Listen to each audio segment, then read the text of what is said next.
Hello, Global Theater. My name is Jerry Fielka. Today is September 13, 2024. I want to thank Rob Grant and his amazing podcast. I'm probably wrong about everything. It's an honor and a pleasure to be here with John Macker today. John, where in the heck are you calling in from? Santa Fe, New Mexico. How cool is that? The first question is, what is the best thing for a human being? What is the best thing for a human being?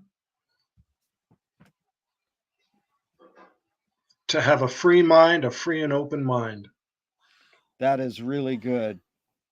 What's your favorite form of information, how it comes into you? Uh, the human voice. Yeah. Why do you think humans collect or gather information? Uh,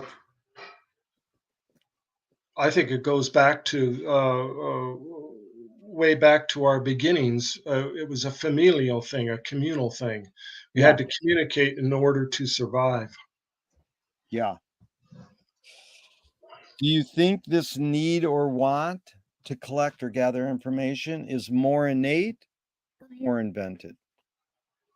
I think it's innate, Yeah, especially since, at the very beginning when we just started scratching uh, words onto clay. I think it was a need. It was an innate thing. I don't think it was a choice. do thoughts create emotions? Sure, absolutely. Yeah. Every Fill day. yes. Fill in the blank, John. I don't know what I think until I Till I dream. That is a great answer. Okay. I got it. McLuhan says, I don't know what I think until I say it. Joan Didion says, I don't know what I think until I write it. Right. Most people say, I don't know what I think until I experience it or do it. So I love that. Right. Till I dream it. That is beautiful. Um, Well, it's from poetry. You got to, your dream life has got to be kind of fairly intense to be a poet. well, I'll tell you what, Richard Modiani taught me one of the greatest lines ever. We're going to get into poetry after all these philosophical questions. Sure. But I got to tell you what Richard taught me was so great that Gary Snyder said the job of the poet or the work of the poet is to see the world without language, then put that seeing into language.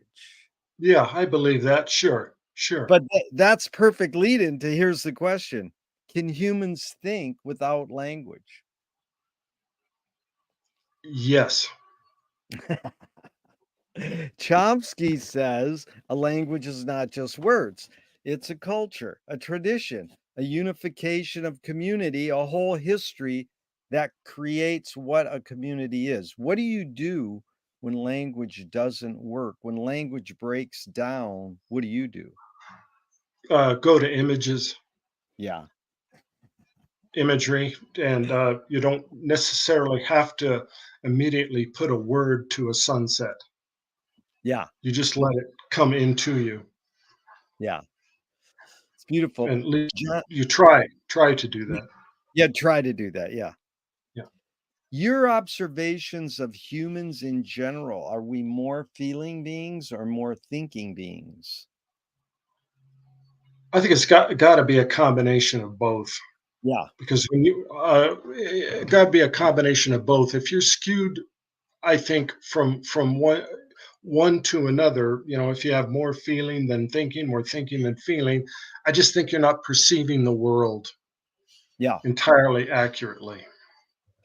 Yeah, it's interesting because we invented the words feeling and thinking. You can't really separate them, but No, we think we can because we invented the words. And right, then right, Bridget Bardot says, "When I make love, I don't think." And I'm like, "Good luck. How do you turn your brain off?" It's like people who meditate, they go, "Okay, now think about not thinking." right, right. Yeah, it's impossible. And Yeah, then because then you have to start messing around with language. yeah. And then there's a bumper sticker on a car in my street and it says, "Don't believe everything you think." And I'm like, well, it could say, "Don't believe everything you feel." Right, Right. Absolutely. I think you should. Yeah, I think you should always be alert to all of the shortcomings. Yeah, be alert. I got to get this plug plugged in. Sorry. Hold on one second.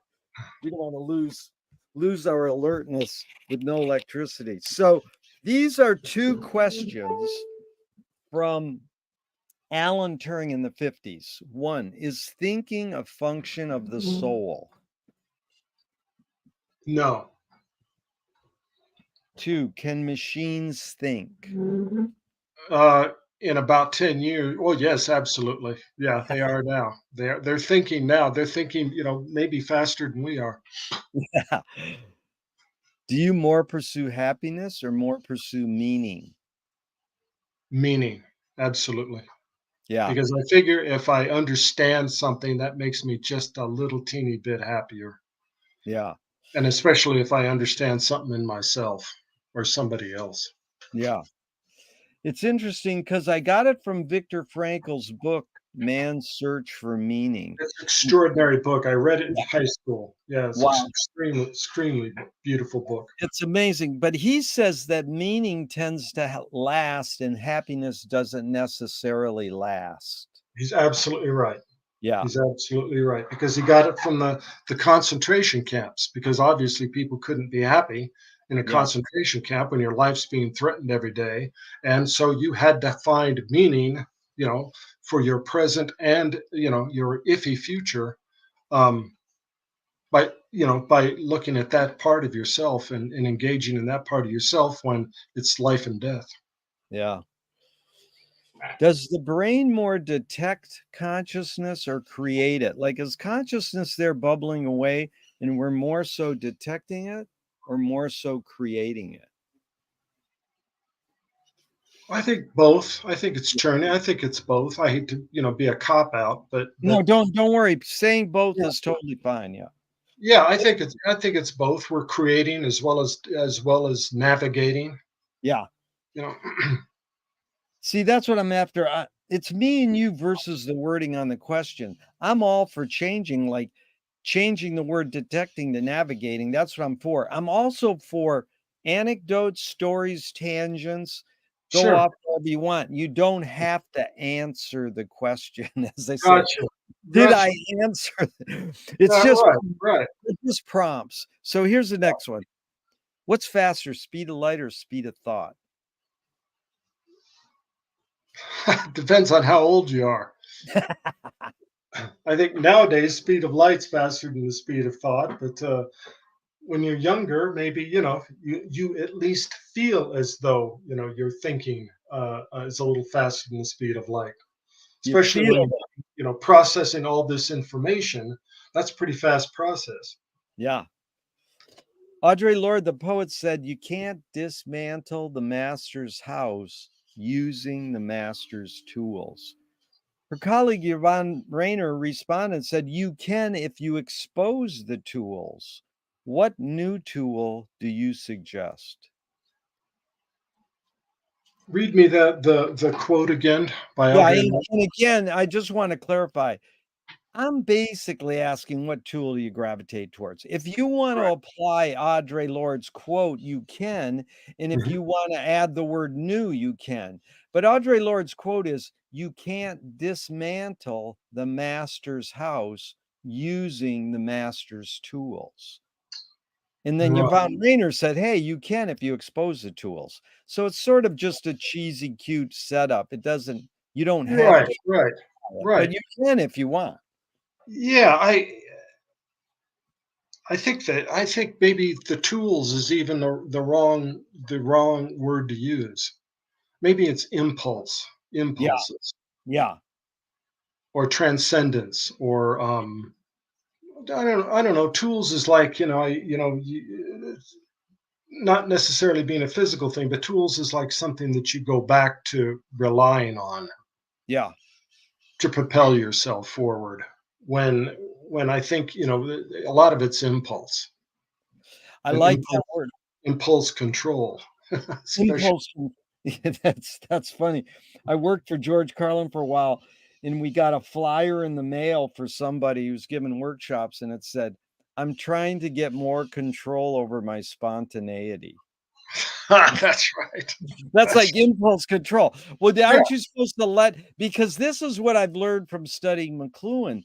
He teased people to believe his percepts were concepts. Because he's in academia, you have to have concepts and theories. But he Mhm. really didn't. That's why he's chalked off as a charlatan, because he's like, "Oh, that's not valid. You can't prove Right. that." He goes, "Well, I'm not trying to prove it." He wouldn't counter it. He just goes, "Well, if you don't like those ideas, I have some other ones." That's right. Check out my next book. But Yeah, yeah, it isn't even ideas he was going for. He was going for the word you said, impulse. He yeah. was going for what's called percepts, not concepts. Right, right. To have something, to bring something of your own Yeah. into that. What new toy do you suggest? um,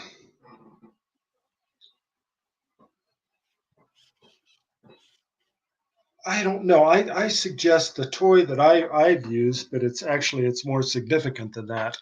Is, for instance, uh, cinema. Really? That's good. That's a toy. It's a vision. It's everything to me. As filmmaking, I love filmmaking, and I love directors, and I have these iconic things in my mind that I've had in my mind. Uh, film lines, film images, film acting, film explosion that's happened in my life, and it's been a huge influence. I So didn't That's I would heavy. say that.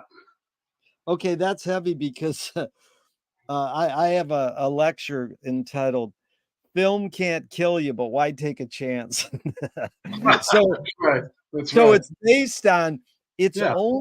the medium's only 130 years old. Right. That's Right. not very old, No, and it's not. I'm not a fan of Kenneth Anger, but he was a great filmmaker, I guess, and, he Yeah. Yeah. made a big impact on a lot of people, He but did. he said, the day cinema was born was a black day for humankind." Yeah. That's right. That's right. Because, I mean, really, I don't think cinema has reached its potential, though. I mean, me and you could probably talk for 2 hours about your film people and my film people and Sure. how Sure. they've affected us, because Sure. we can't avoid it being lived in the era we lived in. No. No. That's We right. were raised in there's a kid who was raised in, like, North Carolina and never saw a film. And they finally put him in front of a TV and showed him Star Wars. He didn't have any reference. Like, what is Right. this? He didn't have any Right. reference. But we've seen Exactly. it from day one. But anyways, Right. we'll get into film. Mhm. Here's the next question. What do you worry about when you go to bed at night? The planet Wow. And and McLuhan went, family. I mean, I'm worried about family and all that, yeah, and the planet, the yeah, survival of the planet, the yeah. species. McLuhan learned from Ezra Pound that artists are the antenna of the race. They're broadcasting and detecting the hidden psychic effects of our inventions, so we Mhm. might learn how to cope with what we don't like about our inventions.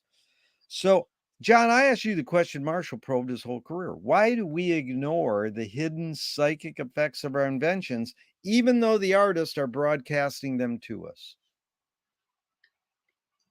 I don't.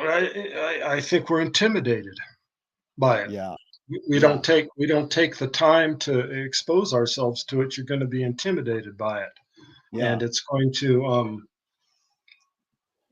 be more complicated than it needs to be for you. yeah, And you got to let it in.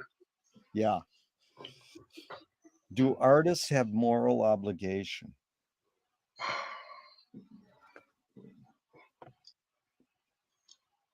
No. There's no right or wrong answers, but that one you got right. That's right. I But knew but it. The minute I but said that, John, geez, we're good. but John, everybody, I mean 99% people go, "Yes," because everybody has a moral obligation.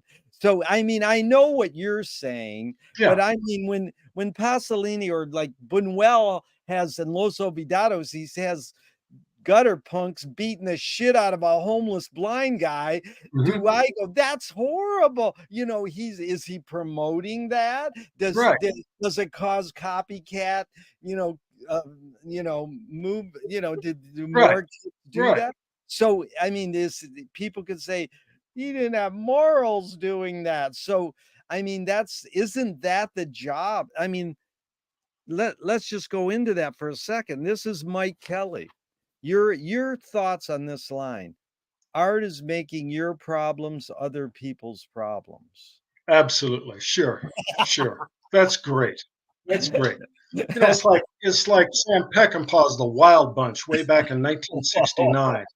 He Really? changed the way people perceived cinema, I think, not Yeah, just the revolutions and the violence and everything, which yeah, that's not what the movie was about. That movie yeah. was about redemption. But Wow. underneath, and a lot of people didn't get it. And gradually, Pauline Kael, I think, got it, and a few people, maybe Ebert got it. I don't know. But the reason it's lasted so for so many years is Yeah, because the underlying morality of it. yeah, Even though it depicted slaughter and it depicted misogyny and it depicted all sorts of things, it also depicted loyalty.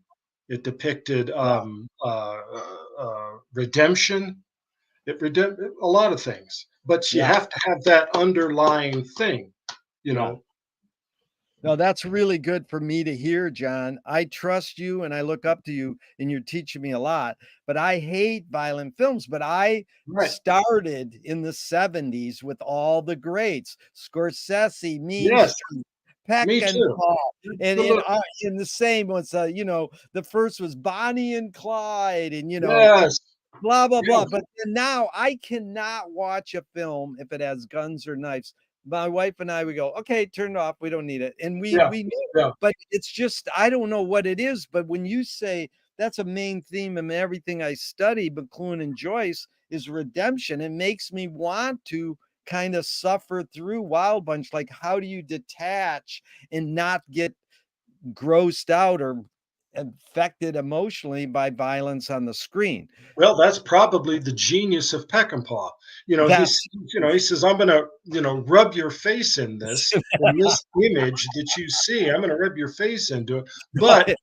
it's not going to scare you. It's not going to repulse you. Yeah, It's not going to do what it's supposed to do unless you dig the underlying theme that I'm yeah, trying to get at, and that is friendship and loyalty and redemption. And if he said I'm a total failure, if William Holden and Ernest Borgnine and blah blah blah couldn't communicate that, and I could communicate that, then I lost you. yeah. It's really important, that's really good. Okay, so here's poet Fanny Howe. "The point of art is to show people that life is worth living by showing that it isn't."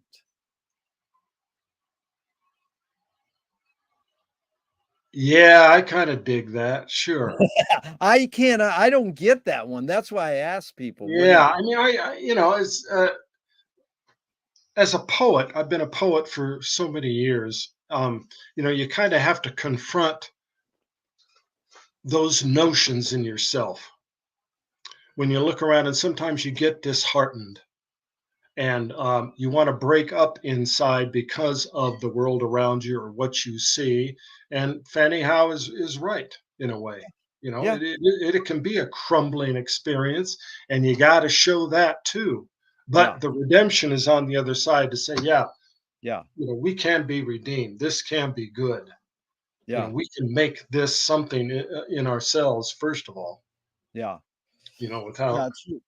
it's really important, I think, is, aphorisms. I'm obsessed with them, but I kinda learned from Harold Bloom, Anxiety of Influence, and McLuhan, that you don't settle for an aphorism. You can get enlightenment from it, like that Fanny Howe. It's out of context. She might have said more, but it's out of Mhm. context. Yeah. But Yeah. if you take it farther, and you reword it, or like my friend took Warhol's "In the future, everyone will be famous for 15 minutes," and Right. he said, "In the future, everyone will have privacy for 15 minutes." Yeah, So exactly, you exactly. That's what they're expand there for. Yeah. on it. I actually McLuhan's was one of the best. Robert Browning, "Our reach should exceed our grasp," or "What is Yes. meant for?" And Right. McLuhan said, "Our reach should exceed our grasp," or "What is a metaphor?" Yes. Yes. Yeah, what is metaphor? It's for doing Tic Tacs on or something. But anyways, Right. Exactly. Exactly. here's the next one, John. Are you more afraid of new ideas or more afraid of old ideas? Well, that's a good one. Um, I don't know. Both can be threatening, I think. I don't separate the two. I guess as I get older, I get more suspect, Yeah, or I get more apprehensive about new ideas, because as I age, I realize maybe I won't be a part of these new ideas for as long as I was the old ideas. yeah, And the old ideas shaped me probably a lot more profoundly than the new ideas will, yeah, because I'm so much a part of Allen Ginsberg's Howl. I mean, that's yeah, the ideas in there never grow old. yeah. So you That's have like, to figure out, yeah. well, wait a minute, maybe they don't grow old at all. Maybe they're just ideas. You That's know, Ferlinghetti. Talk about rewording. I've seen the greatest minds of my generation bored at poetry readings. oh, how true, That how is true. Yeah. such a great dig at Alan, but it's like Alan would have loved that and laughed. But you really evoked one I always ask at photography salons I have. Billy Wilder said black and white is more true than color. Well, that's Uh-huh. like we live in a color world. Right. Why would black and white be more true than color? Because, and this is most people go, because there's less information. They give me all kinds of reasons. I'd say it's probably because black and white has been around longer. So we've seen black and white photos and black and white films longer. So we got Sure. more brainwashed to believe that's true. Sure. Sure. Absolutely. Why not? Because we take color for granted. Right. Can you conjure up your earliest memory ever or one of them?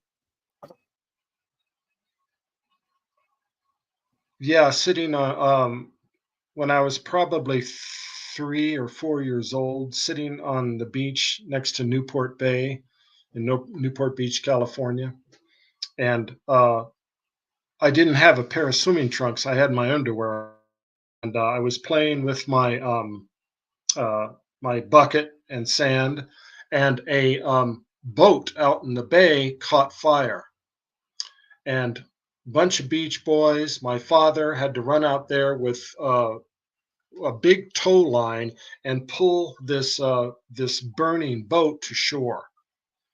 And I got in there as a little 3-year-old, not knowing exactly what I was supposed to do, and I got knocked on my ass. But I remember that, yeah, distinctly. Wow. Is memory more a curse or more a blessing? Oh man, it can be a curse.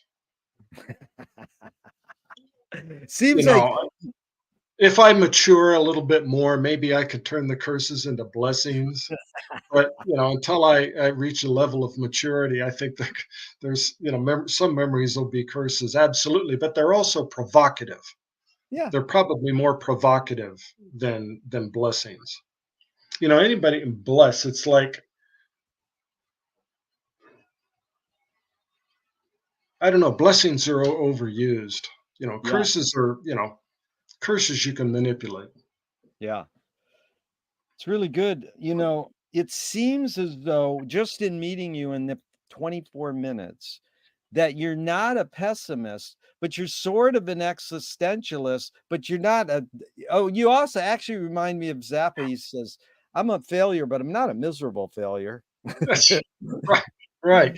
Like, you can see the reality of life because, again, you know what 90% of people say is memory more a curse or a blessing? They go, "Oh, it's a blessing." And Yeah. it's rare that people go, "It's a curse," you Yeah. know? But I you mean, change the word, that's the heavy thing. well, I am probably more of an existentialist. I mean, I kind of grew up that way. It was an easier to be an existentialist uh, when you're in your 20s. Yeah, Than it is when you're in your 60s. Um, and it's like a good friend of mine. We've been friends for all of our adult lives. You know, he calls himself an anarchist. yeah, Well, okay, politically and everything, I think he votes, but he's he's dead to rights, calls himself an anarchist, yet I cannot see that kind of anarchic behavior about him. yeah, Other than, he's a grandfather and he's well yeah. taken care of. And but philosophically, I suppose he feels as though he is one. Well, let's go on that. This usually comes later, but it's perfect follow-up. Utah Phillips says anarchy is making rules for yourself and not other people. Who's entitled to make the rules?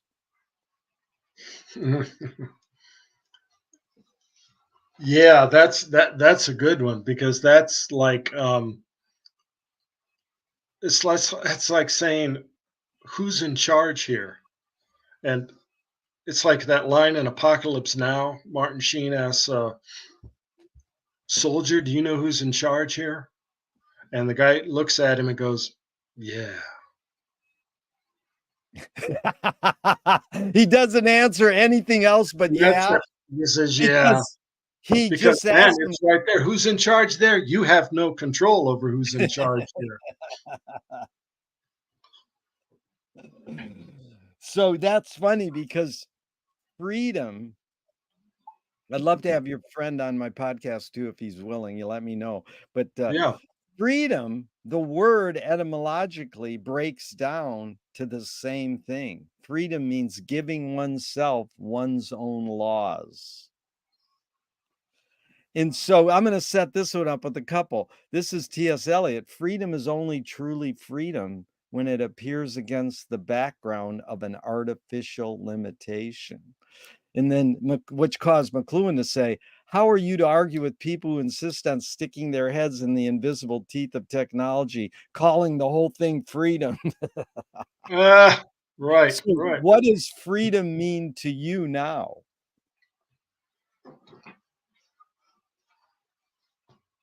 Freedom means I can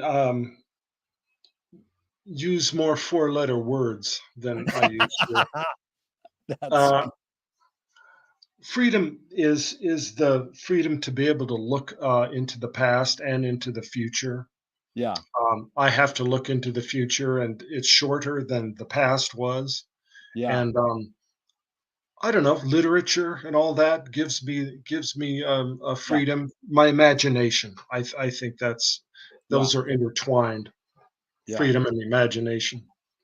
It's really good. And I And think we have a lot of war because people don't use their imaginations enough. So you can't imagine. It's like John Lennon's riff. yeah, He was all about that. yeah. I just wrote an essay called "Can Art Stop War?" No one responds. They just go, "No, I can't stop war," and no one knows much about Maria Gimbutas, an archaeologist who kind of proved that we're not hardwired for violence. We're hardwired for cooperation. Yeah, I But, think but, so. I agree with that. but everybody's like, no, it's natural to fight because it's survival, blah, blah, blah. But, Yeah. anyways, I mean, that's one of my problems with cinema because 130 years of teaching us warfare Hmm. and propagating warfare. And Right. then how do you get that out of us? Because Right. we Right. I mean, the big one was Errol Morris, Hmm. Fog of War. Yeah. I said, he Yeah. humanized a war criminal. And Hmm. my wife's dad worked with Cesar Chavez and all the great activists, and he said, humanizing anyone is good. Hmm. Hmm. So, but I don't want to humanize a war criminal, but okay. he humanized him, but and he said, "Hey, I I won. I write the history books was because I won." So when McNamara died, it didn't say war criminal dies; it says war hero dies. Right, right. Well, it's just like everybody, Kissinger, you know, it- Kissinger's a big one on that. that he's a big daddy as far as war criminals go. And but can you look at him and say this man has no empathy? Yeah, Does he? I don't know if he does. I don't know him, but yeah, I know of him enough to. I mean, he's wanted by the Hague. The Hague wants to prosecute him, yeah. No, as a war criminal. it's And amazing you brought him up because I met a kid through McLuhan and Joyce group, and his says I brought up Kissinger, and he goes, "Oh, his last name was Kissinger." I says, "Oh, do you know? Are you related to Henry?" He says, "He's my grandfather." oh, Jesus. And I said, "Geez, McLuhan is not known as a political guy," and he called Kissinger the kiss of death. Ah, and, and I said that to him, and the kid goes, I love him. He's my grandfather. That's how yeah, he knew him as a human being. I mean, it hit me so hard there you because go, man. Yeah, I felt like I was insulting him and his grandfather, but he didn't go, that's an insult. He just said, he's my grandfather. You know. yeah, yeah, yeah. Absolutely, Yeah. absolutely. So tell me someone within your immediate family, John, and then outside your immediate family, just briefly, who had an impact on you, kind of like a role model. And what specifically was that impact? Um, Probably initially my father. I was a shy kid, and he helped me to uh, deal with people, meet them, take them at face value, communicate with them.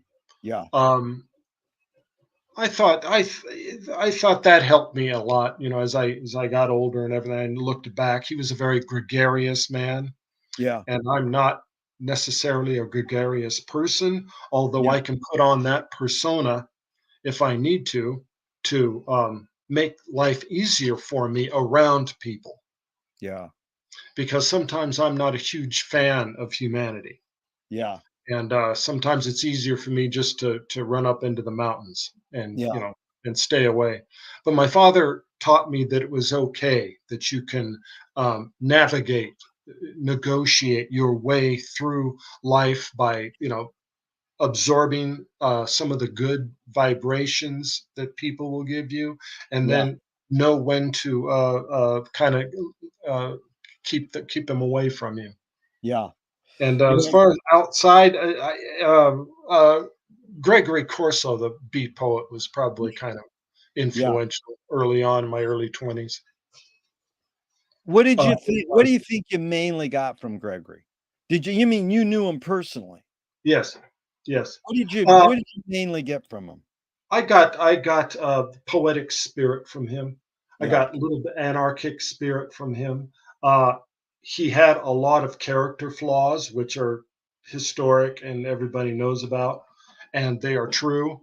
But by the same token, he was able to get out of transcend a childhood that was fairly ugly, and make his way, through jail, through living on the streets, et cetera, et cetera, et cetera, and not having his mother and things like that, and becoming, a student of literature. So I Yeah. admired that about him, and just the way he took that past and put it into poetry, and he could write poems like marriage, should I get married, should I be good, wear a velvet cape and Faustus hood, and he was terribly playful. Yeah. There's Wow. a lot childlike in him, and but there was also things that were very rude and obscene and unsettling about him at the Yeah. same time. So I like that dichotomy, I like that tension. Yeah. And a lot of women were just like, Yeah. oh my God, he's this, he's that, and but I found him to be, despite a lot of his character flaws, he was an influential dude. I hung out with him, and a lot of it was just like, okay, I can't take this kind of energy anymore. I got to go home. Yeah. Um, but yeah, I admire him. Yeah, I admire him. I still think that his book Elegiac Feelings American, published in 1970, is still one of the hip, more powerful books Yeah. um, in literature to me. Yeah, we do this beat show every year now, where we salute all the Venice beats, and Tony Sabella was a good friend of oh, I mine. know. You're the list of all the guys: Tony Sabella, John Thomas, Philomene Long, Yes. Frankie Yeah. Rios. I mean, Yes. essay, Yeah. all these guys. But I think it's how I met you was by reading your Stuart Perkoff article, and that was just Oh. mind blowing. And Oh, so, yeah. I mean, let's just go on him just for a second, because you Sure. did Gregory briefly. Can you? Mhm. 'Cause you knew Stuart, and I or did didn't know Stewart. He died before I came onto the scene. oh, so you didn't interview him. You just wrote a retrospective article on him. Yeah, I just Yeah, wrote about him because I knew him because Tony was his best friend. I see. Yeah, And I got a lot, through Tony about him. And I did a big interview with Tony Sabella, which you might be thinking of, in yeah, which he talked about Stewart Stuart a lot. Yeah, predominantly. Yeah. yeah, And Stewart, yeah, was hugely influential. Um, again, that prison thing, that drug thing, that yeah, scene that he was involved with, the difficulties in his life, probably a lot of it was yeah, self created and self yeah. influenced, but he was able to you know uh, wend his way into the poem and make that the muse his number one thing in his life, even though he was a junkie and he Yeah. didn't take care of his family and blah blah blah and all of that. And that's certainly significant. But yeah, he was influential. He was quite a dude. He was But something else. but when you said that line, to make the muse the number one thing in his life, you mean the muse that caused him to write the poem, or that poetry was his muse? I think that his muse was otherworldly. I Yeah, think his muse was other dimensional to him, yeah, and that it was a presence that yeah, made him write poetry. And I think he spent his whole life trying to stay in her good graces yeah, when everything else seemed to be turning against him. yeah, And yeah, he was powerful. He was a powerful figure, yeah, immensely powerful, a powerful writer too. yeah. No, you just see him on Groucho. That's so heavy just to see that few minutes, Yeah, you know. yeah, Okay, but we're gonna get back in the poetry. Let's finish these other yeah. ones. Okay, um, did your parents raise you a particular religion? Catholic. Wow, me too. Do you I went pray? to parochial school for the first 8 years. You really? Do you Yeah. pray? Do I or did I? Do you now? Yes, I think that there is probably some sort of uh,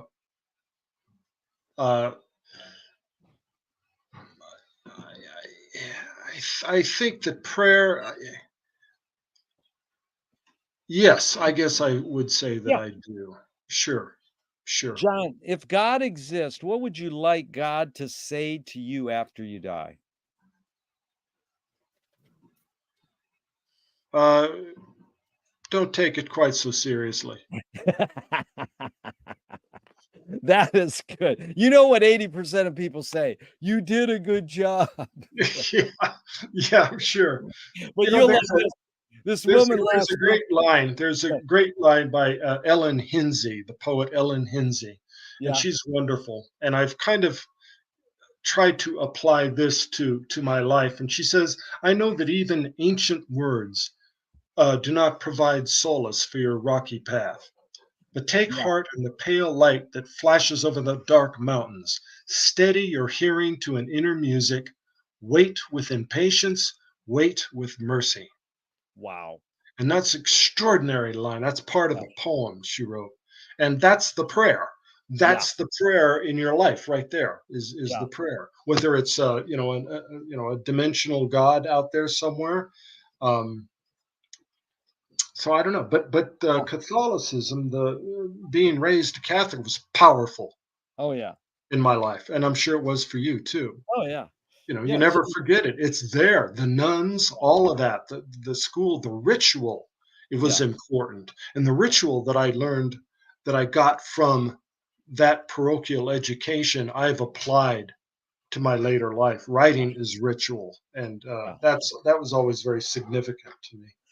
It's really beautiful. Most people diss it. When I ask them what religion, they said, I used to say, "What age did you check out?" And they all say 13 to 18, they checked out. And then, but I got Right. to tell you, I said that I kind of cut this part down. But I say, "Do you pray?" And this woman a couple weeks ago, she goes, "Yeah, for parking spaces." That's valid too. There's nothing wrong with that. that, that was good. Okay. Do evil people exist, or does evil use people as a vehicle? Evil uses people as a vehicle.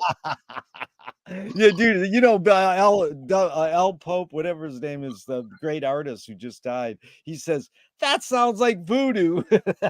No, Like, I think so. I think that there's good and evil out there, and it's like it's like apples on a tree. It's ripe to be plucked if you want to yeah, pluck some evil. It's there for you. All you got to do is just open your heart to it, and it's there. yeah. You know, Well, it's the hidden question, really, or the real question, John, is how do you advise someone to deal with an enemy? And I'll set it up with a few modern thinkers. Alan Watts says, if you acknowledge your enemy, you empower them. Coppola stole from the mob and the samurai. Keep your friends close and your enemies closer. right? JFK said, forgive your enemy, but don't forget their name. And Fellini says, I need an enemy. So it's a lot of thoughts. The basic question is, how do you advise someone to deal with an enemy? But first, how would you respond to Alan Watts? If you acknowledge your enemy, you empower them. No, I think that's righteous. Absolutely. Yeah. Yeah. I think you gotta walk away. Yeah. If it's not for your sense of well being and your this peace of mind, but I don't. Evil is predatory, obviously, and it's you can spot it. It's out there. I hesitate, singling any one human being. It's like the old line. Who's the philosopher who said, "Would you have killed Hitler as an infant?" Yeah. And nobody could. That's hard to answer. That's hard to answer. As an infant, would you have killed him? Yeah, like, what's Yeah, your reason? Why they yeah, told you, "Oh, he's gonna grow up and kill people." Well, how do you know? That's it. But right, then here's right. another what if that's sort of stupid, but I've been asking Yeah. people, John. If Trump cannot run for president, he gets thrown in jail, he writes a book and says, "I'm sorry, I did wrong." Would you forgive him? Um, I've already forgiven him. Oh my god, dude, you're a better man than everybody I I've talk. forgiven him because I can't. He's guilty of everything Yeah, that they say he is, and he absolutely is. And yeah. but forgive him, yeah, shit. Excuse me. Yeah, Um, that's right. um, Forgiveness. That's again going back to the Catholicism and what you're ingrained in. If you can't forgive Trump, who can you forgive? I But forgive him. His trespasses as we forgive those who trespass that's against just us. against us. Deliver us from evil, Trump. Whatever. I Mhm. can't spend enough time, Yeah, you know, accusing him of things anymore. yeah, It's yeah, all there. It's all there for everybody. Dude, I yeah, forgive you. If you want to yeah, be redeemed, I don't know if you can, yeah, if you have it within yourself to yeah. accept forgiveness. I don't know. Maybe you can't. That's not my problem. Well, John, you're really wise because I'd say 80 to 90%, 99% of people, when I ask them that stupid question, they go, No, because he'd be lying. And I says, well, there is a line that Mark Twain said that's sort of amazing. He said, forgiveness is the smell the flower gives off when the foot steps on it. Absolutely. That's, Absolutely. you know, Yeah, but perfect. yeah, Perfect. I just can't spend a whole lot of time anymore thinking about him or whether he needs to be forgiven or not, or yeah, how guilty he is. yeah, That's for him and other yeah, people and other entities to decide. yeah. Not me. John, James Joyce was the first projectionist in Dublin about 100 years ago. He basically checked out. He said, this is stupid. Why should I go inside a building and see a movie of a tree when I can go outside and see a real tree? Years later, Yeah. Faulkner said, sometimes the best fiction is more true than journalism. Why do we have to recreate things in order to get them? Why do we have to go to a theatrical play of people acting out life? Why don't we just live life? Oh, because people, we crave the mirror. We Yeah, crave seeing ourselves. yeah, Beautiful, beautiful. yeah, I don't know, if I write anything universal that everybody is going to, appreciate, I don't do it, for that reason. yeah, But if somebody can see something that I've captured just a little bit of the universality of character, of personhood, of something, of situations, then then I'm happy because I don't think a great philosopher. I don't think I'm a great reader of humanity. yeah, It's just that you know if I have any gifts, is that I can domesticate the unruly a little bit yeah, and to make things more sane to me, yeah, more makes them say more sense. yeah. That's back to Joyce. He said epiphanies in everydayness. Yes, absolutely, Amazing. absolutely, So, absolutely. so walk us through, John, just briefly. Where's your tipping point to be a writer? Are you growing up? Is your parents giving you books? Uh, are they telling you to read? Did you pick up reading on your own? And then where'd you go? Oh, I can do that. Like, where's your tipping point? Did you study creative writing in high school and college? Um, when I was a kid, I wrote short stories that I liked doing a lot, and then But uh, why? What was making you do that? Because you were reading them and saying, I can do that? Or where's that when you I were a think I kid? was reading them and Yeah, I saying I can do that and wanting to create a new world yeah, and put myself in another world. I had a childhood, and God bless her, I loved her to death. My mother was an alcoholic, and that put me through changes and led me on in paths that I didn't think I'd go. But in her times of, she was a gifted, wonderful, beautiful woman. In her times of sobriety, she was very supportive of me and was very obsessed with me making something of myself. And so I tried to always live in that light, to yeah, always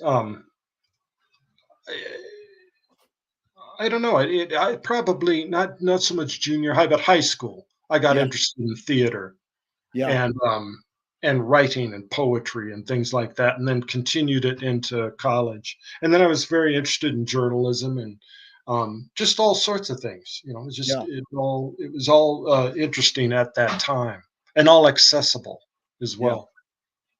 And I wrote film reviews for the newspaper in Columbia, Missouri, where I lived, where I was, and Oh, I enjoyed that a lot. yeah. You mentioned Pauline Kael, amazing writer. It doesn't matter if she was a good. It was that her writing was more important to me than what she was even writing about. But the other one was. Did you read Manny Farber at all? A little bit, yeah. When I would come, yeah, come and encounter him, yeah, sure, Because he sure. was another one like that. So a screenwriting teacher told me great art is when you can clearly see the intention of the maker. Kubrick says the opposite.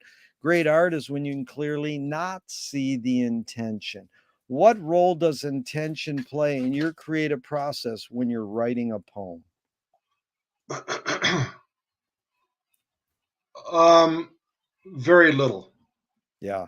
because uh, I intend, I start out with an image, try to start out with an image or a little bit of a concept Yeah. or uh, an idea, and then it kind of works itself out in the poem. And Yeah. so the poem kind of describes what it's about at the end. And sometimes, and that's the surprise, the process of surprise. Uh, Yeah. Pauline Kael, for instance, who we were just talking about, her genius was she would work out her thesis as she was writing her film review. Yeah. She was working out how she felt about The Godfather or Sam Peckinpah or A Woman Under the Influence um, as she was writing. And then it was like every moment was like eureka. I just discovered something about this movie. And so her film reviews were like almost addendums to the Yeah. films themselves. If you watch Cassavetes' A Woman Under the Influence, it's like the genius of the improvisation of that film. She reflects that in her writing. So I always kind of thought that improvisation was an important part of living and writing, especially in poetry. Yeah. And improvisation was good because you always had the act of surprise. And Yeah. what did Andre Breton said, the great surrealist? They went up to him and said, "What is art?" And he said, "Surprise me." Yeah. I was kind of dug that. Yeah. That's That's Jerry. very That's for good. you, Jerry. So, Duchamp said there's no art without an audience. How much are you thinking of your reader when you're writing your poem? Oh, I'm thinking they should be in the same room with me while Yeah. I'm writing it. Yeah. Um, yeah, I mean, I'm thinking of an audience. Yeah, sure. I'd be foolish to think I wasn't. I think I try and make sense so that at least someone will understand where I'm coming from. That's Yeah. kind of important. I think if you think that writing is all about communication. Yeah, well, I got to communicate something to somebody, and hopefully someone will dig it. Yeah. Poetry is rarefied atmosphere. Not everybody likes it. If everybody did it, I mean, we'd all be saved. But you know, Yeah. not everybody. It's not for everybody. It's Yeah. for the few. It's always been for the few. Yeah. And that rarefied atmosphere makes the creation of it, all the more precious, I think. McLuhan says everything we invent extends some humanness. Like knife and fork extends our teeth, the shutter in a camera projector extends our eyelid. Even maybe non-tangible, say religion or philosophy, might extend consciousness. What does the writing utensil extend for you? Whether it's a pen or a keyboard, what humanness does it extend? Um, Probably my longevity. Yeah. It and legacy, I guess, Yeah. legacy and longevity. Yeah. And I like looking at old journals to see where I was 5 years ago, Yeah. and to contrast that to how I am now. You kind of check in with yourself a little bit, and so I don't know, just the key. I like to write in a journal. I keep a notebook. I've always done that, and the handwriting, just you just check in. What's happening today? Yeah. What happened yesterday, and Yeah. then gradually those work themselves sometimes into poems. Yeah, John, I appreciate you because you're concise and articulate, really communicating a lot to me. This is Milan Kundera in Unbearable Likeness of Being. Yeah, That is why I love writing, because the character that I'm writing about can go further than I can. Yeah, right. I like that it's poetic and romantic, but if I yeah, take this pen and I write a character on a piece of paper, how's that character going to go farther? yeah, yeah, exactly. Yeah. They can only go as far as you'll take them, or you'll let them. Well, you almost said the poetry critic Helen Vendler just died, and in her obit said, "I write to explain things to myself." Yeah, of course. Yeah, Yeah, yeah, absolutely, Yeah, absolutely. There's a wonderful author out there. He died in 2018. His name was Charles Bowden, and yeah, he was a magnificent writer on the border and border issues, migration, the cartels, drugs, gangsters. But he was also a beautiful writer about the environment, yeah, about rattlesnakes and hawks in the desert, and he he was communicating a part of himself. He didn't have a life. All he did was write. yeah. All he did was write constantly. They published, University of Texas Press published 3 books of his posthumously that he just had on his laptop. And Wow. yeah, just gorgeous stuff. Incredible mind, incredible mind. I knew him a little bit, and he was just a real interesting guy. Nobody really knows who he is unless you're, from Arizona or in the Southwest. He was, predominantly thought of as a Southwest writer, but he was always influential, to me, for the last, I don't know, 15 years or so. Um, he just wrote there like there was no tomorrow. Yeah. Well, again, that thing is also Steve Martin evokes David Mamet's studies in theater. Art Yeah. is a art is a product of the unconscious mind. It's like, wait a minute. I mean, you're conscious, but I mean, you're trying to tap into that. But how do you process that when art is the product of the unconscious mind? Well, you can't monitor it. I mean, it's just there. It's gonna Yeah, come out because yeah, writing is the great vestibule. It's the great anteroom for the unconscious. You start to put down, you start to get into stuff. Yeah, the unconscious is going to come in there because you're summoning it, I think, yeah. Well, and that that's the act of writing is part of that. Yeah, that's Dante prayed to the muse to aid him, but T.S. Eliot said that, poetry is outing your inner dialogue. What language is your inner dialogue in?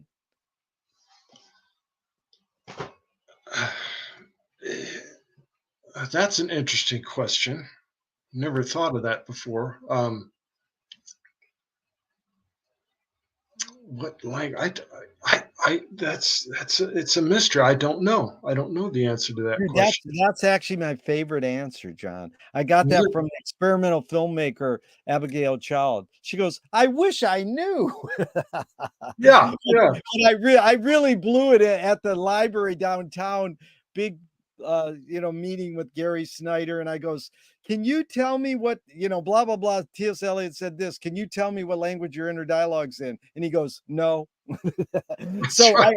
I learned to say, don't can you tell me? You Right, say, tell me what language. But right. you can Yeah. still say, I don't know, I because yeah, I don't have a clue. You know, that's probably why you're a poet, because you're constantly yeah, trying to get this out. You because you don't don't know. want to say, stupid things like, "Oh, it's from the soul's language," or something like that, or it's from, I don't know where it's from. But what is the function of poetry? I don't know. It depends on who you are. It's to me, it's like you make a deal with the ground Yeah. that you're on, so that the bad times can't touch your dreams. And I think that's what it's about for me. I have all the time when I write, it's making a deal. It's working with the ground to make sure that I don't fly off the planet, fly off the earth, and to stay grounded, Yeah. and that way, I've got control of my dreams. You study, or about Gestalt therapy, Fritz Pearl, figure ground. Yeah, somewhat, little bit. Yeah, Because when you say ground, then you say grounded. It's like, well, do you mean the planet Earth? You kind of mean grounded. Your feet are on Earth and you're grounded. but also in Gestalt therapy, its ground is the environment Hmm. that it Yeah. creates. What its figure ground is it's like more, it's not just dirt, it's the environment we live in. Like they asked Yes. Ross they Yes. asked Rauschenberg, "What kind of painter are you?" He goes, "I'm a landscape painter." And his paintings look like ripped up Yeah. billboards. Well, Right. what was his environment? Yeah. His environment was billboards. So Yeah. that's what was his landscape, billboards. I So he like the term. Yeah, I like the term ground better than I do nature. Yeah, yeah. Nature is it's like Gary Snyder's had trouble with being called a nature poet. Oh, does he really? Or, He doesn't like that, he yeah. just he accepts it because he is, but but he's a lot of other things too. Yeah, yeah, And so I don't know. Just ground has always been important to me. It's yeah, always the way kind of Bowden referred to the environment yeah, as his ground, where he walked, yeah, the desert, the mountains, the trees. His ground. yeah. Then it's also Rexroth, they said, "What's the function of poetry?" He says, "The purpose of poetry is to woo your lover and subvert the bourgeois." Sure, it is. That So definitely, that's pretty absolutely, practical. yes, yeah, and that's just stuff you wake up in the morning and say, "That's what I'm going to do." Yeah, yeah, But here's, Leo Bersani just died a year or two ago, and he studied Mallarmé, the great symbolist poet. The uh huh. very the very Yeah, The very crises which threatens the writing of poetry sustains poetic composition. Now, there's a lot of debatable words in that line, but I'm just curious, what's your take on that line? The very crises which threatens the writing of poetry sustains poetic composition. absolutely, Yeah. absolutely.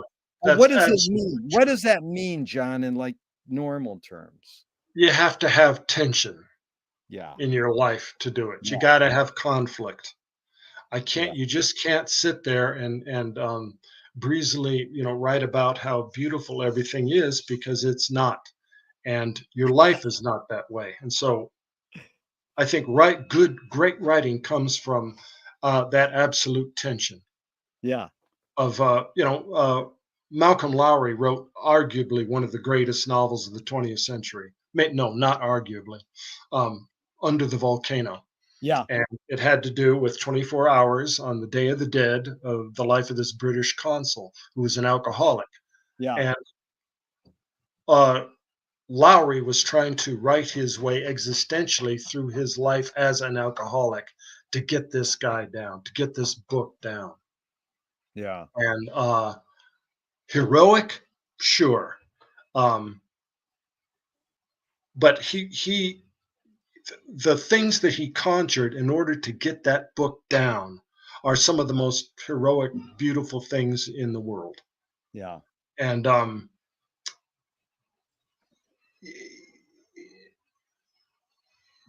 I don't know where it came from. It came from Yeah. his talent. It came from his obsession, Yeah. but it came from his drunkenness. It came from his self destruction. Yeah. That tension again that we're talking about, and though Well, that's I think the facility that he yeah. used. I think it's what McLuhan got from the Finnegan's Wake is how do you turn a breakdown into a breakthrough? You Wow. know, Yeah. how do Yeah. you turn a Exactly. how do you turn a rejection into a redirection? You know? Right. Right. Absolutely. Absolutely. How do you take that kind of pain? I mean, that's an age old thing, Yeah. and turn it into. I mean, that's also what man's search for meaning was about. Yeah. How do you take all of this pain and this horror and not only write it down, but allow yourself to continue through your life if you survive it. Yeah. It's what you And said that's earlier, redemption, or you said tension and conflict. You fall down, then you get back up. Then you fall down, you get back up. yeah, yeah. And I just think you have to be tension and conflict means that hopefully you're looking at yourself honestly, Yeah. and all of your foibles and all of the problems and all of your dichotomies and all of your um, treacheries and the injustice and the happiness and it all comes out. It all fights for a right to go onto the page, I think. Yeah. But it also rings back to Louis Buñuel. I'm for anyone who seeks the truth, but I part ways when they claim they found it. Now, Oh, right, right. 90% go, "That's great." And one guy goes, "That's bullshit, because if I'm gonna seek something, it's because I want to find it." Yeah, So I morphed it into this question: if the journey's more important than the destination, why do we have to name or seek a destination? we don't have to. Duh, again, you knock them out of the park. That's everybody goes, "Because you gotta have a focus." Well, the No, flaneurs, you no, don't. The no. flaneurs, they changed the world forever. The guys, the people in Paris in the 20s, Hmm. like Joyce, Hemingway, and all the Picasso, because they were just sitting at the coffee houses slacking off. That's right.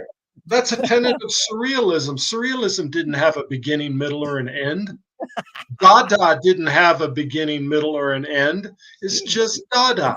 You know, it's Max Ernst riffing on the cosmos, man, bouncing his thoughts off the night sky. That's what he was doing. Yeah, And he named it Dada because it doesn't, it's meaningless, you know. that's one of my heroes, man. My heroes are, they spell red, but good, Campbell Mm, soup is yeah. good. So it's Man Ray, Max Ernst, and Marcel Duchamp. It spells good red, REDD. And then the double D is Dolly. And did Dolly, you see right? the preview for the new, pop film on Dolly? Oh my God. I mean, I sat through the 2 minutes, and I kind of should see it, but I probably wanted 2 minutes is enough. You Right. know, they Yeah. just they really, just put Hollywood biopic to Dolly. It's like, anyways, here's a question that is music oriented. My friend says the three T's are technique, theory, and taste. So, technique, you've learned how to write poetry and write. Theory, you know the structure. How does one acquire taste? Um,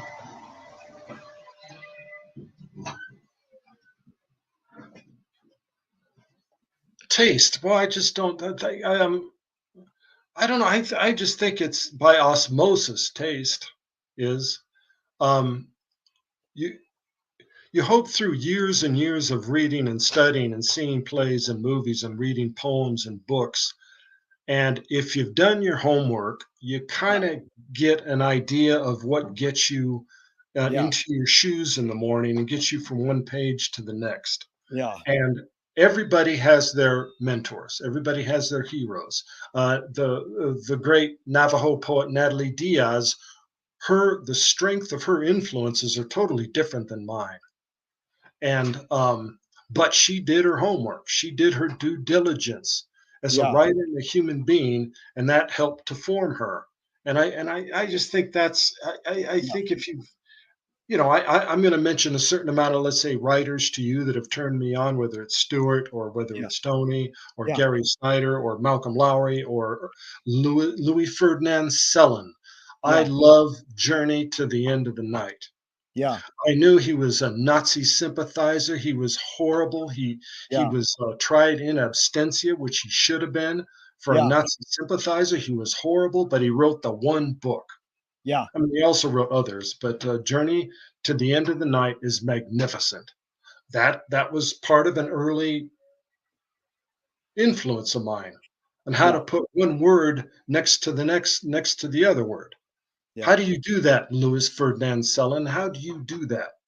And he showed me, and Malcolm showed me, and Jack Kerouac showed me, yeah, and recently the guy who wrote Anthony Doerr, who wrote yeah, the beautiful book, All the Light That We Cannot See. yeah, You know, I'm 69 years old, and that blew me out of my bed. That yeah, book, just yeah, extraordinary use of language. I'll yeah, never achieve that, but damn, my life's better because I read it. My writing's going to be better because I read yeah. it. Really good just saying separate the art from the artist, which is so hard sometimes, but Oh God, yes, my yes. friend can't teach Woody Allen in his film class. Oh, He wants to, but he will get complaints. It's like, give me a I mean, talk about writing. That guy, we watch his films and we put the subtitles on because you're reading these screenplays that are really well written. yeah, they're Mm. great Yeah. screenplays. Yeah, So yeah. here's on film and theater. Bertolt Brecht asked Charles Lawton, "Why do you act?" And he goes, "Because people don't know what they are like, and I think I can show them." Yeah, Now that yeah. sounds egotistical, but I mean, is that the job of the artist in a way? They don't people don't know what they are like, and I can show them. I mean, that sort of can come I mean, how's it come off to you? I think that's about right. Sure, Yeah. sure. I mean, once you get your ego out of it a little bit, I mean, he did, you watch Witness for the Prosecution, you say, all right, that's great acting right there. That Yeah. is extraordinary acting, which it was. And, but I, it's like it should speak for itself, I think, Right. But without a that's whole, without a but you whole lot of, embroidery yeah, necessarily. I mean, yeah, Charles Lawton was great. He knew what yeah, he was doing. He knew, his the power of his. But he also came from Shakespeare. He came yeah. from stage. He There you came from go. theater, where you had a little bit more of an instantaneous response to what you were doing. Yeah. That's Uh, the and Night of the Hunter just making one film felt yeah, yeah, felt he felt he failed, and in the long run, it's probably one of the greatest films ever. But this is yeah, interesting because, that's Igor Stravinsky also said, "Most people don't know what they like what they know." So that's like, well, what who's getting the exposure? Like you're saying, poetry's not exposed. I mean, I'm lucky. I live 2 blocks down from Beyond Baroque, right, and then right, the oldest poetry center in the world, or one of them. So we have this sense of what poetry is, but most people don't go, what is poetry? They don't wanna, right. so this is you touched on this really good lead in this. Two of my film heroes, George Manupelli started the Ann Arbor Film Festival 63 years ago. His mantra was ignore yourself. Jonas Mekas says there is no self-expression. And Cecil Taylor says, I'm just a vehicle and this stuff just comes through me. Uh, So, it's sort of a stupid question, but is art making, poetry writing, music making, is it more self-expression or more you're a vehicle for whatever technologies, cultures, and environments are dominant? oh, I think it's probably a little of both, but I Okay. like, it's self-expression. Yeah, It's just a way of getting from one day to the next, yeah, or one feeling from one feeling to another. And some people do that using other tools, I guess. But yeah. I don't know, self-expression. It's just the simplest part of it. I can't. I don't think I'm a conduit for anything necessarily. And Um, then, but do you think art making can be egoless? no, no, I don't think so. Yeah, Despite what Marlon Brando said in interviews and stuff about his craft, no, I don't think so. yeah. I What? think the ego's there. It has to be there. It Yeah, has to be there. Read Dylan Thomas's My Craft and Sullen Art. That's what he called it. And yeah, his ego was definitely, very much so there. yeah. What was the motive of the cave artist? That's a question that I like a lot. And I Yeah, thought about it a lot because I'm interested in that the whole the images in Lascaux and Altamira and that and and how what a struggle it took to get to the caves themselves, because the yeah, caves were very, very, very hard to get to. yeah, And um, Yeah, is it self-expression or is it, hunter magic, or was it just a need to do it? Um, I think it was the first nodes of self-expression. I think it was voluntary. I Yeah. think they were trying to communicate something. The hunt, the magic of the hunt, they were looking for. I mean, they applied it directly to their everyday lives where they had to survive. But I think it was self-expression. Yeah. I think it was art. Yeah, art for art's sake, yeah, sure, yeah. But, One of McLuhan's favorite lines is the Balinese have no word for art. They do everything as well as they can.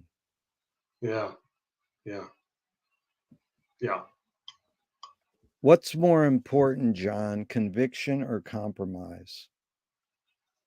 conviction. In your Absolutely. yeah, in your accomplishments, how do you rate these three elements? Luck, skill, and ambition. What played the biggest role second and third? Skill, luck, and ambition. There was quite a bit of luck involved in I think anything that got me to where I needed to go, where I presented myself, and um, I'm not famous. I don't have an enormous following. I just have a um, who was it that said it was Edward Dorn, the poet Ed Dorn, said that I can count on both hands the people who read me regularly, Yeah, and I don't think that's quite that bad. And Ed Dorn was, I think, being a little, it's a little specious, yeah, but I think he had a larger following than he realized. yeah. But luck plays a part in it. You got to work. I mean, you got to keep working. You got to kind of set yourself up for luck. But if I have had any success whatsoever, it is because I've honed my skills and I've been blessed with a little bit of luck. Gary Player says the more you practice, the luckier you get. That's right. That's exactly right. That's That's exactly good. right. You Is got to do your due diligence. You got to study. due diligence. Is perception reality? Yes, sure. It might be just my reality, but yeah, I think so. Yeah. Lewis Carroll says, I believe as many as six impossible things before breakfast. Have you believed in any impossible things lately? Um, revolution. Jeez, I love that. I What's just the thought, as I got older, it seems like revolution was going to be like if there was going to be like another Trump term. I thought revolution was a word that I could embrace. yeah, If he and his ilk were going to run this country and do what they wanted to what they said they were going to do to it, then I think revolution is very much yeah. a part of it. You know, Yeah, when he got in, I was like, aren't we gonna storm the castle? And then January 6th happened. I went, wait a minute. yeah, That was the opposite way. It's that like was backwards. yeah, They're Krasner not was supposed to storm when it. when the Yeah, when the Tea Party started happening, Paul Krasner was going, "That's what we were doing." It's like, yeah, oh, wait a minute. absolutely. It's that snake eating its tail. It's like, oh yeah, Yeah, yeah. Ouroboros all over again, man. Tell me one major element, John, of your creativeness that stayed the same and one major element that's changed.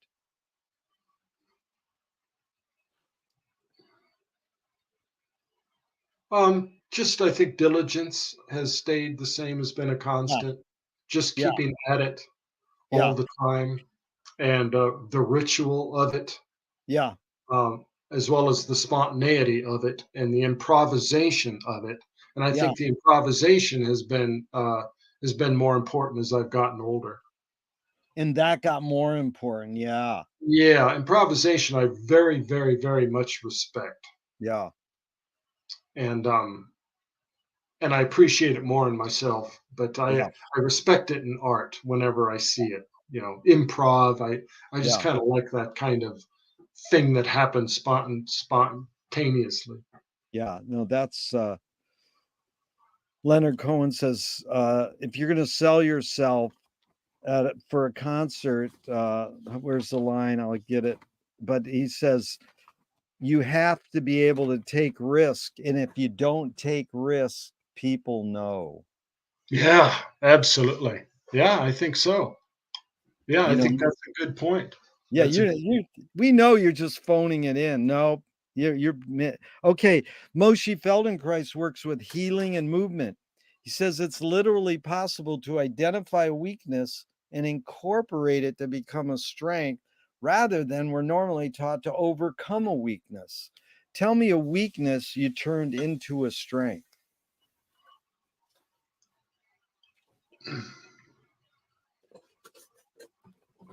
um insecurity, I think I've probably, turned more into a strength Yeah. as I've gotten older, and I keep repeating that line, as I've gotten older. Yeah. But yeah, I think so. Just maturity. I think Yeah. I've gradually tried to make it work for me because I've always been insecure and I always will be. But I try and let it work for me a little bit. John, we got about 8 more minutes for 90. Can you go longer or you got to go in 8? How much longer? Whatever you choose. We can go a few minutes over. Okay.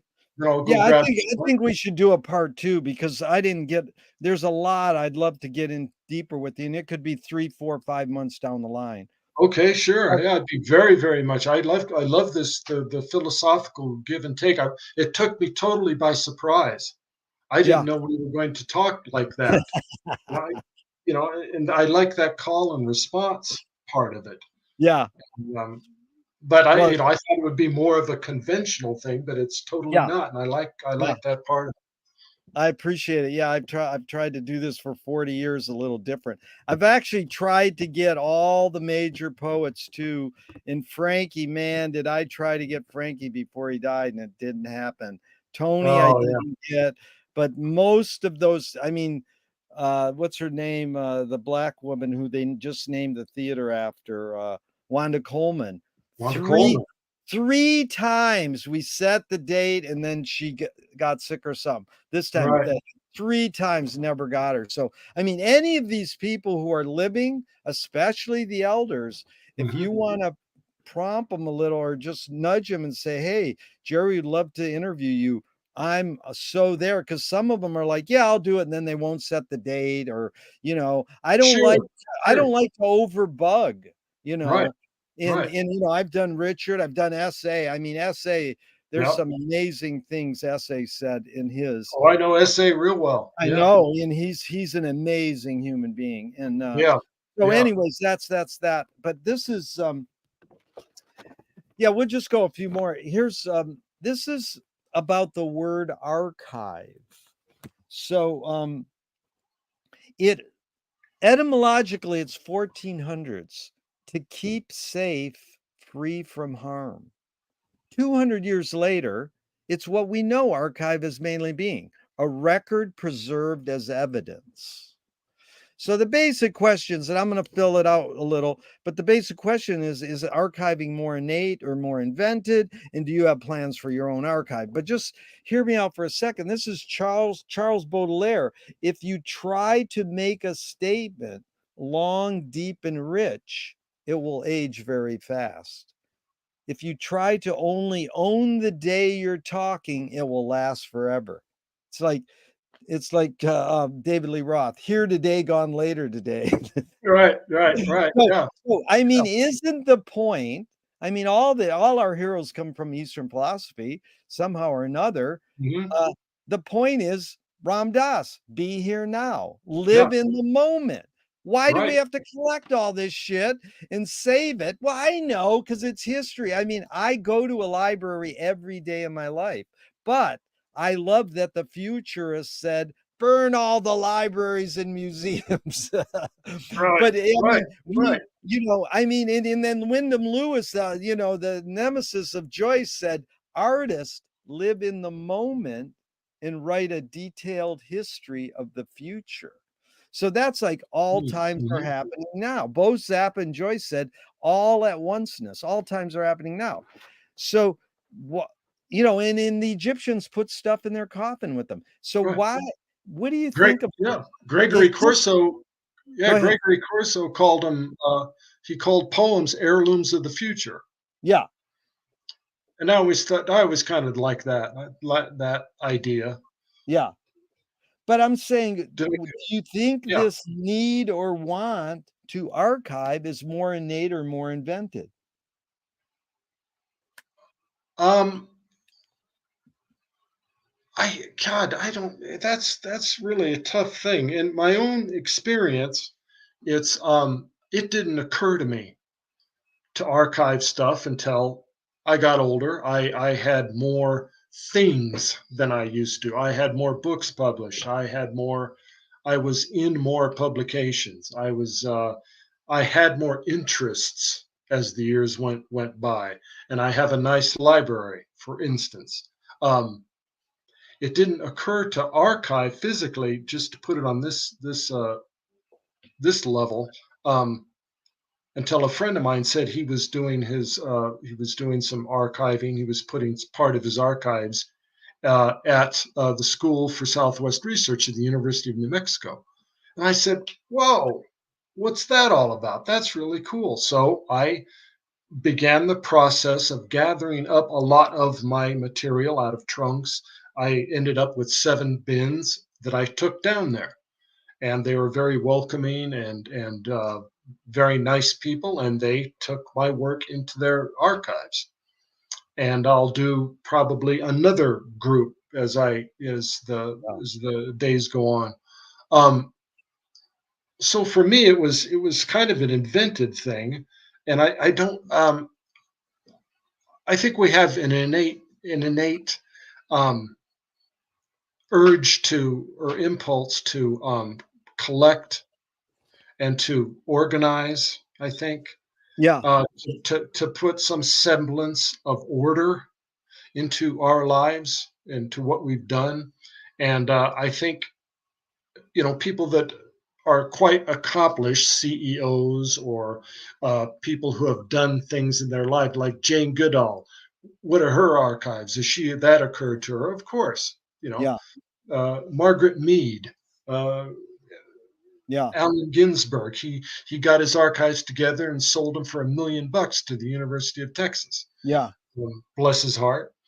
Yeah. Um, so yeah, I think it's innate to try and keep stuff together. Although I know people who were damaged by drugs and alcohol who could have archived but didn't, and Yeah. lost just a lot of their work. And Yeah. but I thought since I was on this planet at this time doing this work that somebody should have it Yeah. when I'm gone. I don't know if anyone's ever going to look at it. Yeah. Maybe in 100 years, I don't know. I don't know. That it's not my problem. It's just that Yeah. they will take care of it Yeah. and they will archive it and they will, categorize it. And these are letters and these are his books and these are, so whatever. You got just a modicum Yeah. of yourself left over because memories die. Yeah. It's really good what you said because it covered a lot. Because Zappa said, "I don't care what happens." He had a huge archive that he used while he was making his music. He would go Right. to his archive and pull stuff out. Joan Yeah. Baez they just made the great Joan Baez documentary, and they went to her and says, "Do you have any archives?" And she goes, "Yeah, my mom saved everything. It's in a storage space, and it's never been opened in 50 years." So they hit pay dirt. They had Right. everything right there. Same with Right. the Brando. The Brando was an amazing story. They found those tapes where he psychoanalyzed himself into audio cassettes. And they go, "You have anything?" He goes, "There's a box of tapes over there." And it was like, dang, Right. there's the whole Right. soundtrack of Marlon narrating his own life. but Yeah. at the end, when Joan Baez is talking about her movie, her assistant's sitting next to her and they go, "Well, do you have any plans for your archives now?" And she goes, "I don't care, just throw it away." And her assistant goes, "Oh, we're negotiating with the Smithsonian right now." So Yeah. I mean, it is like it is this thing like a lot of people on our level is like, I don't know if it's important. Yeah. Those people, they go, "Oh, they're worthy of it." But Mhm. who's gonna spend the time because we're making a movie right now on archiving, and who's going to spend the time to go through the boxes when they're you win and organized your own boxes, and Right. then you made, I mean, I did the same thing when years ago I read Mailer sold his archives for $1 million. I goes, if his archive's worth a mill, mine's worth at least $100. That's But right. Yeah. then it turned out to be more a pay to play thing. I got my tapes over 40 years of interviews into a great archive, but it's Great. not like I sold it, and that's all right. But it's also like the word you used earlier was you used three words there: legacy, earlier, modicum, and memories. It's Mhm. like, well, isn't the purpose of life to live in the moment? Why is that we have this sense like even the cave artists? Well, I Kilgore was here. Kilgore was here. Yeah. It's like Yeah. a mark. So why do we do that? I mean, don't we want to just live in the moment? Um, yeah. I mean, we all can have that self ultimacy kind of thing where Self we what? self ultimacy. Self ultimacy. Yeah, Yeah, where we just think, hey, I'm the center of the universe right now, yeah, and this is what I do, and yeah, we do live in the moment. Yeah, that's the a great way to live. Can't live in the past, can't live in the future. But the trouble is, we leave a trail. I mean, we live a detritus behind us. yeah, We leave things behind us, and it's no difference than your dad dies and you don't want to sell his car yeah. because his car was really important to him and you got memories of that car. I'm going to keep this guy's car. You see it all over New Mexico. Oh Yards yeah. are full of cars. They don't want to get rid of the guy's cars. You know, why should I? This belonged to my dad. And Exactly. I think there's that hoarding kind of mechanism Yeah, that we have, and I have a Cordy mix. I kept records. I mean, I kept binders. I kept yeah, my letters. I kept um, posters and stuff that I don't know. It wasn't a conscious thing, Jerry. yeah, That's what was yeah, weird. I didn't yeah, say, that, "Oh, this is for my legacy here." No, yeah, I didn't. I yeah, didn't. right. Legacy didn't enter into it until much later. And Yeah, legacy is still with a small L, by the way. yeah, that's You good. It's like my wife, "Clean this shit up," and I'm like, "That's archives." It's like, "No, dude, that's boxes of crap." And That's then right. everything, it's like Exactly. then when you die, it's like you leave it and your family and friends are like, "What am I gonna do with all this?" And unless Exactly. you tell Yeah. them, because this is we can close off with these two little parts and it's related. And I really Okay. appreciate your time, John. This has been Sure. amazing. Well, thank you. Thank you. This guy I interviewed the other day, amazing writer. You might know him, Jonah Raskin. He taught writing at Yes. Sonoma. Yes. For I 40 know the years, name. he told me because he had the Abby Hoffman archive, Doris Lessing archive. He hung out with Wow. Cleaver and Leary and Paul Krasner. But he told me someone told me that narrative doesn't lie. So it made me go, well, what's the difference between narrative and story? So it's a new question I'm asking. Is there a difference? What's the difference between narrative and story? Is there a difference and what is it? Um, I don't think there's much of a difference. To me, there's not. Yeah, I like the term narrative, yeah, a little bit better than story. Because narrative can be nonfiction. yeah, Narrative can be personal. Narrative can be autobiographical.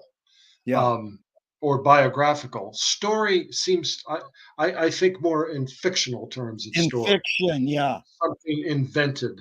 And yeah, whereas narrative can be the narrative of your life, a narrative yeah, of yeah, a story, but it can be a lot of different things. And a narrative, I love the word narrative lot more so than yeah. story. That's funny because he said he didn't say, "I think this is true." He just said, "Someone told me narrative doesn't lie," and he's sort of implying story, you can lie. Well, Right, that's right. interesting because narrative might be the form in stories, the content. And my friend goes, "No."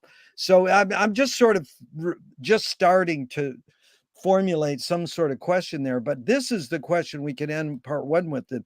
This is Hollis Frampton, the great experimental filmmaker. Narrative is born among the animal necessities of the spirit because we're waiting to die. Yes, absolutely. Now that's heavy. Now the Absolutely. question is, can you forget to die? Uh,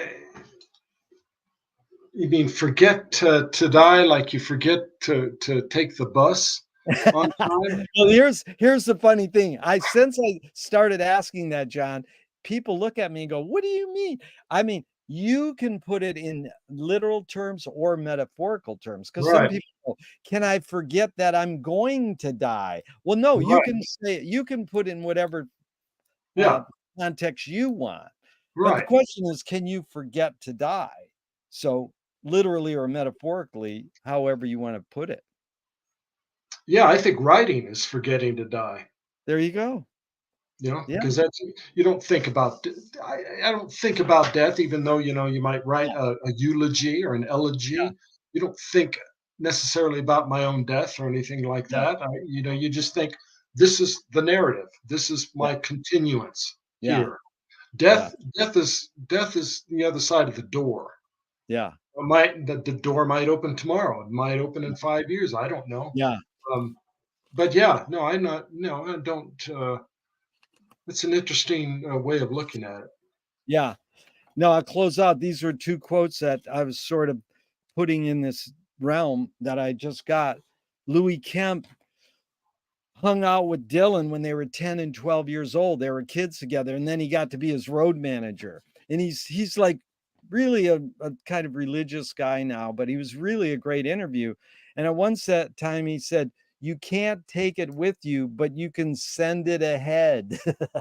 That's true. So Yeah, you know that's Paul Krasner says, "I only believe in reincarnation in one of my past lives." that's right. So, That's I right. mean, Yeah, me and you are gonna live on because somebody's gonna remember, "Oh, I remember that guy," or, that's a memory can be a way of living on. But this is the woman who started Sweet Honey in the Rock, this, music group, a cappella yeah, music group, Bernice yeah, Johnson Reagan. She just passed, and she said, "I was here before I came, and when I die, I'm not leaving." yeah, yeah. Absolutely, absolutely. Yeah, it's like, yeah, I don't want people to have to, if there is anybody out there to obsess with anything I've left behind, and Yeah, I don't want to obsess about it either. right. You know, you just say, "I did it," That's it. "I did it," and, it's theater, man, it's all theater, the Yeah. curtain comes down, and you just gotta, act it out the best you can. Well, that's what we can start part 2 with the question, what was the first human invention? And I'll just say it set up because some people say the first human invention was tool or language, Right, right, grunting or right. gesture.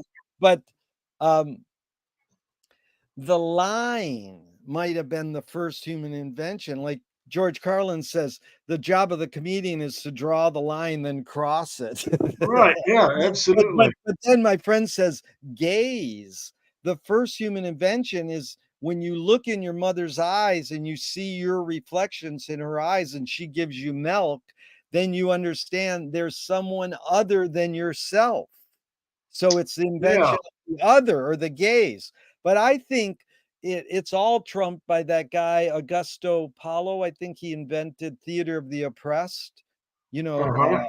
in South America. He said the first human invention is theater. So Oh, I believe that. Sure, sure, I believe that. that might Yeah, encapsulate all those, you you know? know, it's like, Antoine Artaud, the What theater of is it? cruelty. He went down Oh, to theater of cruel. Mexico, Yeah, and, he got stung by a scorpion. He had renounced, all of religion, everything, um,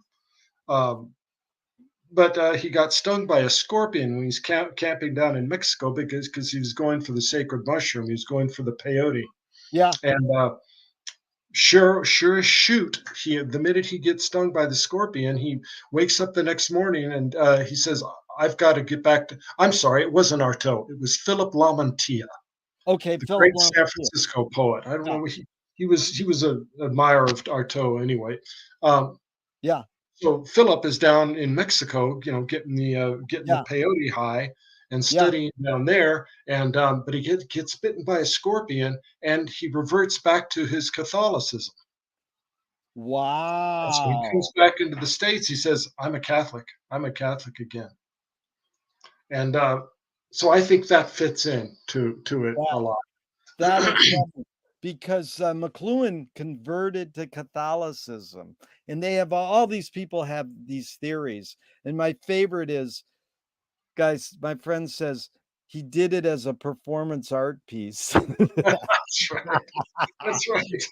That's That is what the Eucharist is. The Eucharist is performance art. performance art, man. Yeah, yeah, Well, what a pleasure, John. I really appreciate your time and energy, and I just have to ask you one thing besides sure. setting the date is, could you type out or send me a link to, I think it was the Ellen Hensley lines that you recited just Yes. off the top of your head, because I rarely have people, they go, "Do you want me to perform or read my poems?" I go, "No, it's Yeah. just dialogue." But when they do it to illustrate an answer, that's Right. when I really go, "Wow."